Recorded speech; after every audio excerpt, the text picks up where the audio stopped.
पाकिस्तानी फौज ने फिर की है फायरबंदी की खिलाफ वर्जी। उत्तरी कश्मीर के उरी में यह फायरबंदी की खिलाफ वर्जी की गई है। पाकिस्तानी फौज ने गोलीबारी भी की है। हिंदुस्तानी फौज ने भी पाकिस्तान को मुंह तोड़ जवाब दिया है और दोनों तरफ से फौज ने गोलीबारी की है। इस वक्त की बड़ी खबर आ रही है, पाकिस्तानी फौज ने फिर की फायरबंदी की खिलाफ वर्जी। उत्तरी कश्मीर के उरी में की गई फायरबंदी की खिलाफ वर्जी। पाकिस्तानी फौज ने गोलीबारी की, हिंदुस्तानी फौज ने भी दिया पाकिस्तान को मुंह तोड़ जवाब। दोनों तरफ से फौज ने गोलीबारी की। इस वक्त की बड़ी खबर, पाकिस्तानी फौज ने फिर की फायरबंदी की खिलाफ वर्जी। नॉर्थ कश्मीर के उरी में की गई फायरबंदी की खिलाफ वर्जी।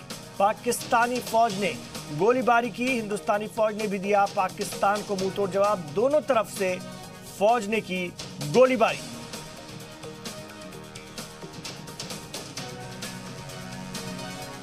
तो इन हालात में पाकिस्तान अपनी नापाक हरकत से बाज नहीं आता है और अक्सर सीज फायर की फायरबंदी की खिलाफ वर्जी करते हुए सरहदी इलाकों से सटे हुए गांव को निशाना बनाया जाता है, गोलाबारी होती है या गोलियां चलाई जाती हैं।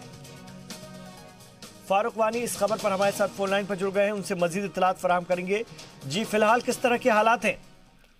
बिल्कुल, लगातार जैसे कि हमने देखा कि कुछ दिन से जो स्थिति बनी हुई है पूरे लाइन ऑफ कंट्रोल पे, उसकी वजह से खलबली मची है आतंकियों के बीच, तो उसकी वजह से कई सारे जो वहां पे एरिया हैं उनको फिलहाल लोगों को वहां पे एवैक्यूएट किया गया है। और जिस तरीके से हमने कल भी देखा, आज सुबह भी 4 बजे के आसपास पाकिस्तान की ओर से सीज फायर का उल्लंघन किया गया, जिसमें हाजीपीर, रामपुर और राजवाड़ा जो इलाके हैं उनको निशाना बनाया गया और कई मकानों के ऊपर भी कुछ शेलिंग के गोले गिरे हैं, जिसकी वजह से वहां पे उनको नुकसान हुआ है। कई इलाकों के जो रिहायशी मकान है वहां पे उनके दरारें पड़ी हुई हैं। पूरी मकान जो हैं वो बिल्कुल उनकी दरारों की वजह से उनके मकानों को भी नुकसान पहुंचा है। और लगातार इस तरह के सीज फायर हमने पिछले कम से कम 1 हफ्ते से इस तरह की गतिविधियां देखने को मिल रही हैं। और अभी कुछ देर पहले हंदवाड़ा के ही इलाके में काजियाबाद का इलाका है, वहां पे फिलहाल सीआरपीएफ की एक पार्टी पर भी अटैक हुआ है। हालांकि अभी एनकाउंटर की जगह पूरे इलाके को सील कर दिया गया है और एक एनकाउंटर भी वहां पे मुठभेड़ शुरू हो चुकी हैं, जिनकी अभी तक सरकारी तौर पर भी या फिर जो सेना है अभी उसने पुष्टि नहीं की है कि हालात किस तरीके से वहां है। फिलहाल वहां पे एनकाउंटर शुरू हुआ है और लगातार जिस तरीके से हमने देखा कि पुंछ सेक्टर में भी इससे पहले सीज फायर का उल्लंघन किया गया और कई रिहायशी मकानों को वहां पे निशाना बनाया गया। तो कहीं ना कहीं अब पाकिस्तान के ऊपर जिस तरीके से कल एक टॉप कमांडर लश्कर का हैदर मारा गया, तो जितने भी बड़े कमांडर हैं वहां पर उनके कई विभिन्न मुठभेड़ों में मारे गए हैं। तो उसको देखते हुए पाकिस्तान अब चाह रहा है कि ज्यादा से ज्यादा इन्फिल्ट्रेट करके जो सामान खत्म हो चुका है, जो अब गोला बारूद खत्म हो चुका है मिलिटेंटों के पास, तो उसको ज्यादा से ज्यादा मात्रा में वहां से इन्फिल्ट्रेट करके इस पार लाया जाए ताकि जो मिलिटेंट गतिविधियां जो हैं उनको और बढ़ावा दिया जाए। जी बिल्कुल, जिस तरह से पाकिस्तान ये हरकत करता है और सीधे तौर पर उनका मकसद ये रहता है डिस्टर्बेंस क्रिएट करना, परेशान करना, लेकिन हमारी बहादुर अफवाज भी मुंहतोड़ जवाब दे रही है। कोरोना से जब इस वक्त पूरी दुनिया बेहाल है, तमाम लोग इससे निपटने में इस तरफ कंसंट्रेट कर रहे हैं, लेकिन पाकिस्तान की हरकत खत्म नहीं होती है। जी बिल्कुल, निश्चयी तौर पर कि अभी जब रमजान का महीना चल रहा है, बहुत बड़ा पवित्र रमजान का ये महीना होता है जिसमें लोग ज्यादातर इबादतों में मसरूफ रहते हैं, कई तरह की चीजों में ज्यादातर कुरान वगैरह पढ़ते हैं यहाँ पे। तो लेकिन इस तरीके की गतिविधि जब सामने आती है तो सारा माहौल डिस्टर्ब होता है। जैसे कि कल 2 दिन से अब तक कितने सारे अटैक हो चुके हैं खाली उत्तरी कश्मीर के कई इलाकों में। हंदवाड़ा की बात करें, बारामूला की बात करें, सोपोर की बात करें, तो कहीं ना कहीं मिलिट्री गतिविधियां जो हैं वो छोटी मोटी चलती रहती हैं। और आज भी कुछ देर पहले, जो मैंने पहले भी कहा कि जो मुठभेड़ शुरू हुई है हंदवाड़ा में, तो ये इसकी एक कड़ी मानी जा रही है कि जो इससे पहले कई तरह के मिलिटेंट, कम से कम जो एक बड़ा ग्रुप इससे पहले इन्फिल्ट्रेट करके आया है, वही मिलिटेंट अभी उधर इधर छुपने की कोशिश कर रहे हैं। जिस तरीके से सेना ने ऑपरेशन चलाया है, उनका यही मकसद है जो भी अब मिलिटेंट वहां पे बचे हैं उनको न्यूट्रलाइज किया जाए, उनके ठिकानों को, खासतौर पर जो वो अंडरग्राउंड हाइट बनाते हैं उनको निशाना बनाकर उनको वहां से खदेड़ा जाए, उनको न्यूट्रलाइज किया जाए, जिसके लिए आज सेना ने बहुत बड़ा ऑपरेशन शुरू कर दिया है। जी शुक्रिया इस पूरी बातचीत के लिए, इस पूरी जानकारी के लिए।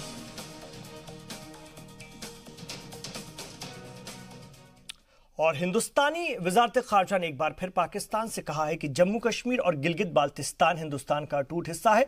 हिंदुस्तान ने पाकिस्तान से कहा है कि उसे उन सभी इलाकों को फौरन खाली कर देना चाहिए जिन पर उसने गैरकानूनी कब्जा किया हुआ है। वजारत खारजा ने यह रद्द अमल पाकिस्तानी सुप्रीम कोर्ट की जानिब से गिलगित बाल्टिस्तान में आम चुनाव कराए जाने की मंजूरी के बाद सख्त एतराज जाहिर किया है। साथ ही पाकिस्तान के सफीर को भी तलब किया है। वजारत खारजा ने अपनी जारी बयान में पाकिस्तान को यह भी साफ कर दिया है कि इस मामले पर हिंदुस्तान की हालत साल 1994 में पार्लियामेंट में पास हुए करारदाद में नजर आई थी, जिसे ऐवान ने मुत्तफिका तौर पर पास कर दिया था। हिंदुस्तान ने पाकिस्तान के कब्जे वाले इलाकों की हालत में बदलाव करने की कोशिश के लिए पाकिस्तान के सामने एहतजाज दर्ज कराया और उसे उन्हें खाली करने को कहा।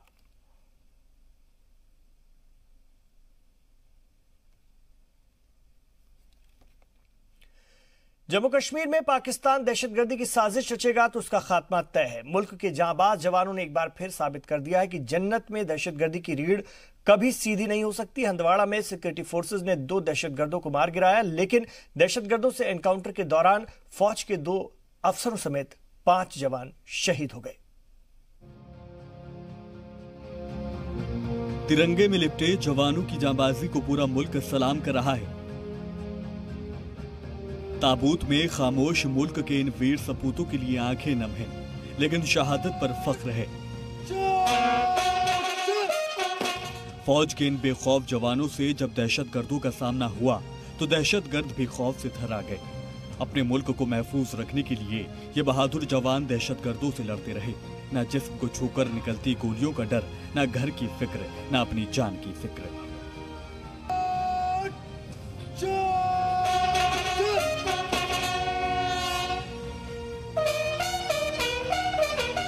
लेकिन दहशतगर्दों से लड़ते हुए ये जाबाज कुर्बान हो गए। यह हंदवाड़ा में दहशतगर्दों से एनकाउंटर में शहीद कर्नल आशुतोष शर्मा के अहले खाना हैं। परिवार के लोगों के लिए यह खबर किसी तूफान से कम नहीं थी। 10वीं बर्थडे पर पापा ने सरप्राइज दिया था, अब कभी नहीं आएंगे। नन्ही आंखों में प्यारे पापा, अच्छे पापा के खोने का दर्द है। लेकिन कहें तो किससे कहें, कोई लौटा भी तो नहीं सकता। हाँ, बड़ी होगी तो मम्मी सुनाएंगी पापा की जांबाजी की कहानी, मुल्क के लिए मर मिटने की अमर कहानी। फौज उनके लिए यूनिफॉर्म जो है उनका पैशन है था, उनकी प्रायोरिटी, उनका प्यार यूनिफॉर्म था। तो सबको कहीं ना कहीं ये था, समझाते थे कि थोड़ा ध्यान रखना अपना। तो बस यही बोलते थे। मैं गया ही कश्मीर में देश की सेवा के लिए, मैंने पहनी ही ये यूनिफॉर्म मजे करने के लिए नहीं, देश की सेवा के लिए पहनी है। बेटे के खोने का दर्द इन आंखों में देखा और महसूस किया जा सकता है। शहादत की खबर से मां खामोश है। बेटे की जांबाजी के सामने मां की खामोशी बहुत कुछ कह रही है। भैया मेरे पास तो बोलने के लिए कोई शब्द ही नहीं है, मैं क्या बताऊं।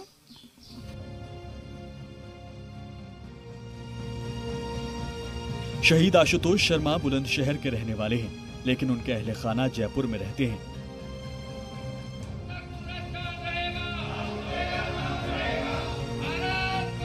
बुलंदशहर में कर्नल आशुतोष शर्मा की जांबाजी के किस्से हर किसी की जुबान पर हैं, लेकिन अब वो सबको छोड़कर चले गए। बड़ा गर्व फील कर रहा हूँ ये बताते हुए कि आज मेरा भाई देश के लिए शहीद हो गया है। बहुत ही बढ़िया अफसर था इंडियन आर्मी का, हमेशा अपने जवानों की, अपने ऑफिसर्स के बारे में बात करता रहता था, शेयर करता रहता था कि मैं कैसे उनके साथ काम करता हूँ, कैसे उनका ख्याल रखता हूँ। बच्चों की तरह प्यार करता था अपनी यूनिट के लिए। हमेशा 21 राष्ट्रीय rifle, brigade of the guards, हमेशा इनके बारे में बात करता था और बहुत ही गर्व फील करता था। घर वाले कहते हैं कि कर्नल आशुतोष ने 12 कामयाब ऑपरेशन किए हैं, लेकिन 13वें ऑपरेशन में वो शहीद हो गए। श्रीनगर से खालिद हुसैन के साथ ब्यूरो रिपोर्ट, जी मीडिया। रियासती जम्मू कश्मीर में जहां कोरोना वायरस से निपटने के लिए डॉक्टर्स, नर्सेस, पुलिस एहलकार और दीगर लोग अपना ताउन दे रहे हैं, वहीं श्रीनगर में नगर निगम के सफाई मुलाजमीन में पूरे जज्बे के साथ रेड जोन्स में जाकर वहां पर केमिकल छिड़काव किया है और इसके लिए जदीद तकनीक का सहारा ले रहे हैं। ये रिपोर्ट देखिए।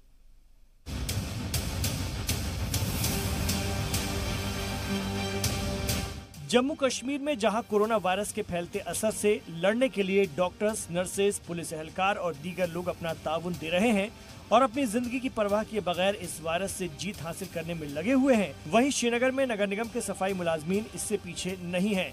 जहां पर श्रीनगर नगर निगम के मुलाजमीन अपनी जान को जोखिम में डालकर रेड जोन्स में जाकर वहां पर केमिकल छिड़काव करते हैं, वहीं श्रीनगर के सफाई मुलाजमीन को एक नई बूम स्प्रे गन दी गई है जो जदीद तकनीक से लैस है और ऑटोमेटिक एंड मैनुअल फंक्शन करने की इस गन में सलाहियत है।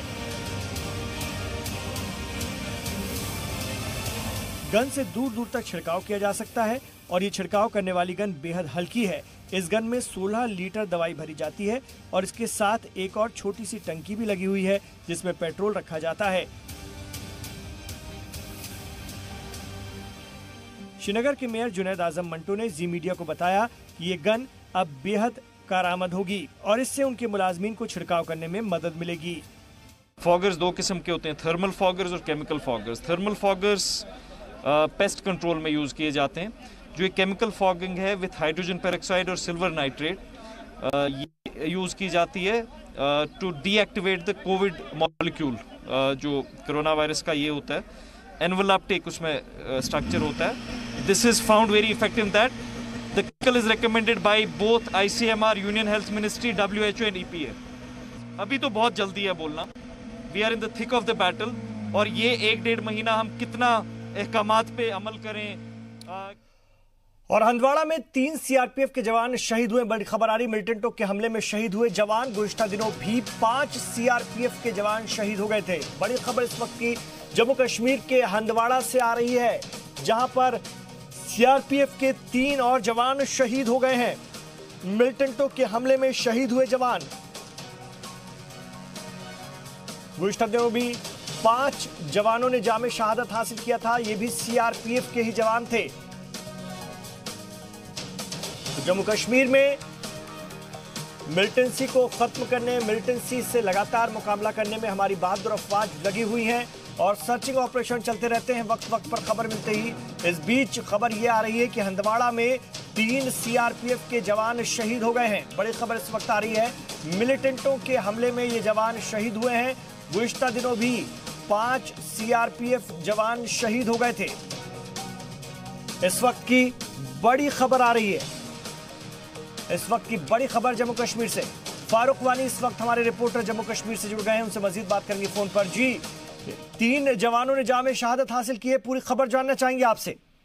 जी बिल्कुल, जैसे कि मैंने पहले फोनों में भी आपको बताया कि जो मुठभेड़ कुछ देर पहले अभी शुरू हुई है हंदवाड़ा के वनगांव में, दरअसल ये नाका पार्टी थी आर्मी की और वहां से मिलिटेंट आ गए और उन्होंने फायरिंग शुरू कर दी पुलिस आर्मी पर। और इसके साथ साथ वहां जब वो आगे जाए तो सीआरपीएफ वहां पहले से मौजूद थी तो उन्होंने उस पर गोलियां चलाई। गोलियां चलाने के बाद वो वहां से फरार हुए और आसपास के एक इलाके में घुस गए जहां पे वो मुठभेड़ हुई। और मुठभेड़ में जब उन्होंने फायर पहले किया तो उस दौरान जो सीआरपीएफ के कुछ जवान हैं वो घायल हुए।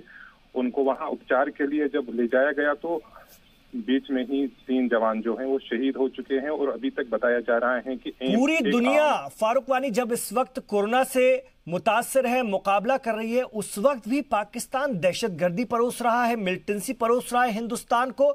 और अगर हमने कल सुबह भी देखा कि जो जवान सिविलियंस को बचाने के लिए गए थे, उन्हें छुड़वाने के लिए गए थे, उन्हें इन मिलिटेंटों ने हमला करके शहीद कर दिया। उसमें जम्मू कश्मीर पुलिस का भी एक जवान शामिल था। ये हरकत पाकिस्तान की मुंहतोड़, हालांकि जवाब दिया जा रहा है, लेकिन बहुत अफसोसनाक है और पूरी दुनिया इसे देख रही है। जी बिल्कुल, काजी सगीर जो कल सब इंस्पेक्टर मारा गया करना उत्तरी कश्मीर से जिनका ताल्लुक था, और उनकी जज्बी खाकी आज उनके घर जब पहुंची तो वहां कोहराम मचा। वहां उनकी माँ थी, उनके बाप हैं, उनकी 2 बच्चियां हैं। तो इस तरीके से जिस एक बड़े कुंबे को, एक बड़ा परिवार उनका चल रहा था और उसके बाद उसकी मौत हो गई। तो निश्चित तौर पर एक बहुत बड़ा दुखद ये दिन उनके लिए साबित हुआ जब उनकी मौत हुई। तो इस तरीके के हमले जो हैं वो लगातार कुछ दिन से हम देख रहे हैं कि हो रहे थे। और कहीं न कहीं अब जिस तरीके से सेना भी कई तरह के ऑपरेशन चला रही हैं, और कल ही को जो वहाँ पे मिलिटेंट एनकाउंटर हुआ, उसके बाद जो नाका पार्टी हैं, कई जगहों पे जो चौराहे होते हैं वहाँ पे सिक्योरिटी को अलर्ट पे रखा गया है। और इसी को देखते हुए जब वहाँ आज मिलिटेंट आए तो उन्होंने शायद उसका फायदा उठाया कि कहीं जब उसने सड़क पे देखे सीआरपीएफ के जवान तो उन्होंने फायर शुरू कर दिया।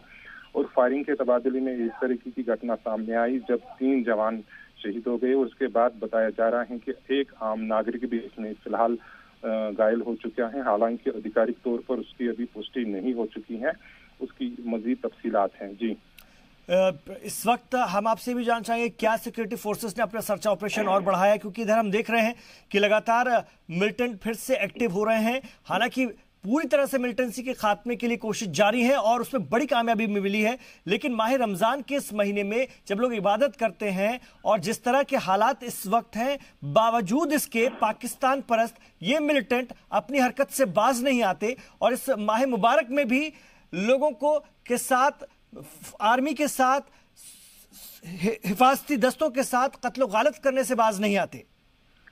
जी, सही बात है कि इस तरीके के हमले जो लगातार बढ़ रहे हैं, कहीं ना कहीं अब पाकिस्तान भी चाह रहा है कि ज्यादा से ज्यादा इन्फिल्ट्रेट करे, उनके ज्यादा से ज्यादा मिलिटेंट इस पार आ जाए। कहीं ना कहीं के जो कोरोना वायरस का थ्रेट एक तरफ पूरे विश्व में फैल चुका है, इसमें सारी दुनिया जब इसकी चपेट में आ चुकी है, ऐसे में इस तरह की गतिविधियों को बढ़ावा देना या इस तरह की गोला बारूद ज्यादा से ज्यादा कश्मीर घाटी की ओर रवाना करना और मिलिटेंटों की गतिविधियों को बढ़ाना, इसका एक मकसद भी हो सकता है कि शायद इस वक्त शायद जो सिक्योरिटी फोर्सेस हैं, सिक्योरिटी एजेंसीज हैं, वो इसके लिए अलर्ट नहीं है। वो कोरोना की महामारी से लड़ रहे हैं, कहीं ना कहीं उनका ध्यान जो है वो भी उस ओर से है और यहाँ से इस तरीके की गतिविधियों को बढ़ाने के लिए वो अपने आप को मजबूत करना चाहते हैं।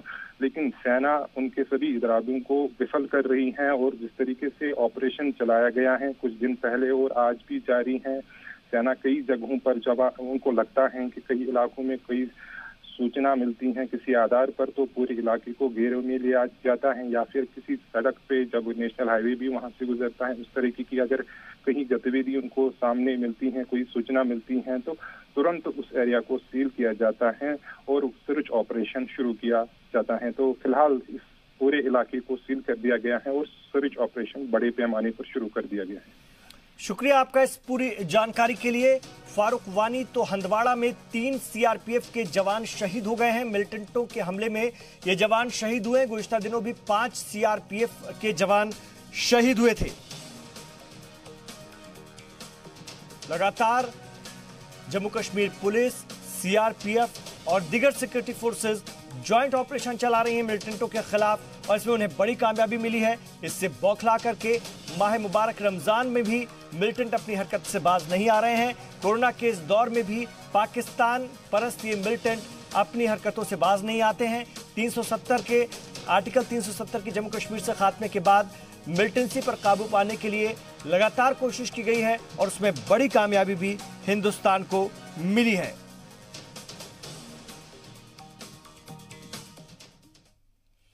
जम्मू कश्मीर की 148 साल रिवायत को देखते हुए जम्मू कश्मीर सरकार ने दरबार मूव को 2 हिस्सों में बांटा है। जम्मू के मुलाजिम जम्मू में और कश्मीर के मुलाजिम कश्मीर में ही दरबार मूव का कामकाज देखेंगे। वहीं दरबार मूव की तैयारियों को देखते हुए जम्मू कश्मीर के गवर्नर गिरीश चंद्र मुर्मू ने आज सेंट्रल सेक्रेटरीट में गार्ड ऑफ ऑनर पेश किया और दरबार मूव को आज यानी 4 मई को खोला गया। इस दौरान गवर्नर गिरीश चंद्र मुर्मू के हमरा उनके सभी अहलकार सलाहकार मौजूद थे, जबकि पुलिस के आला अफसरान के अलावा सभी सेक्रेटरीट के मुलाजिम इस मौके पर मौजूद थे और एलजी ने गार्ड ऑफ ऑनर पेश किया। ताहम सरकारी कामकाज अभी पूरी तरह से नहीं खोल सकेंगे, बल्कि जो मुलाजिम हैं वो मामूल के मुताबिक श्रीनगर के सेंट्रल सेक्रेटरीट में पहुंचेंगे और 15 जून सेंट्रल सेक्रेटरीट को बाकायदा खोलने का फैसला किया जाएगा। ताहम 15 जून तक सरकार इस पर गौर व खोज के बाद ही दरबार मूव को बाकायदा श्रीनगर में खोलने का फैसला ले सकती है।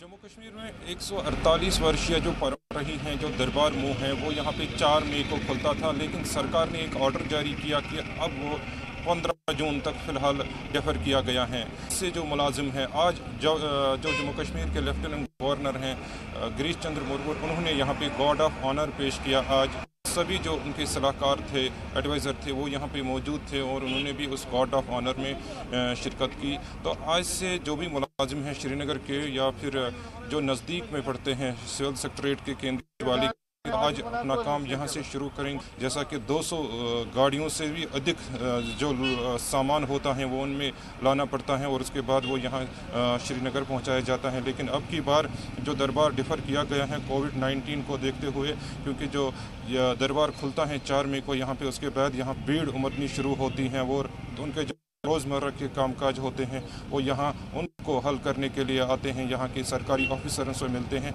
उसको देखते हुए फ़िलहाल प्रशासन ने ऑर्डर जारी किया है कि फ़िलहाल 15 जून तक इसको डेफर किया और सोशल डिस्टेंसिंग का भी खासा ख्याल इसमें रखा जाएगा।